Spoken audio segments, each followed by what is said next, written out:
Ah, les bruits de sabots battant le pavé. Troquer son casque de moto pour une bombe et sa Vespa pour un Mustang.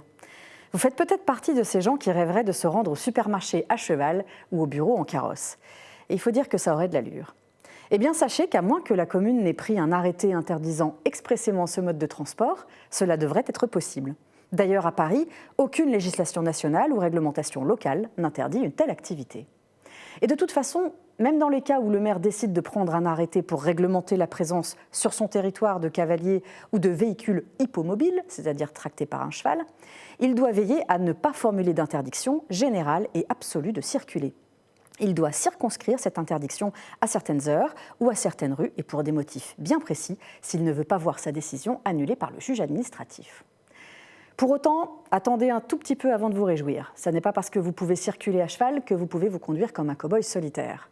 Vous allez devoir respecter un certain nombre de dispositions du code de la route qui, contrairement à ce qu'on peut imaginer, n'est pas fait que pour les véhicules terrestres à moteur. C'est comme ça qu'on appelle les voitures.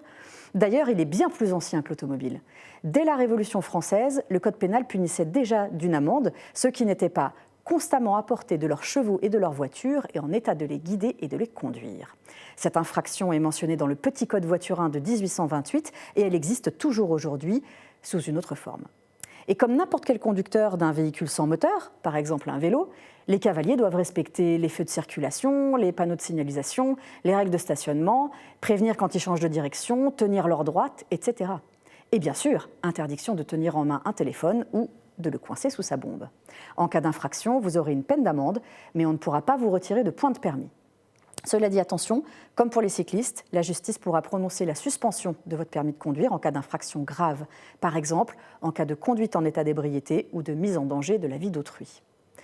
Donc, vous l'aurez compris, le domaine public, ça n'est pas le Far West. Le cheval est certes un mode de locomotion un peu plus stylé qu'une trottinette, mais réfléchissez bien avant de chausser vos étriers. Il risque aussi d'être un peu plus compliqué à garer en centre-ville.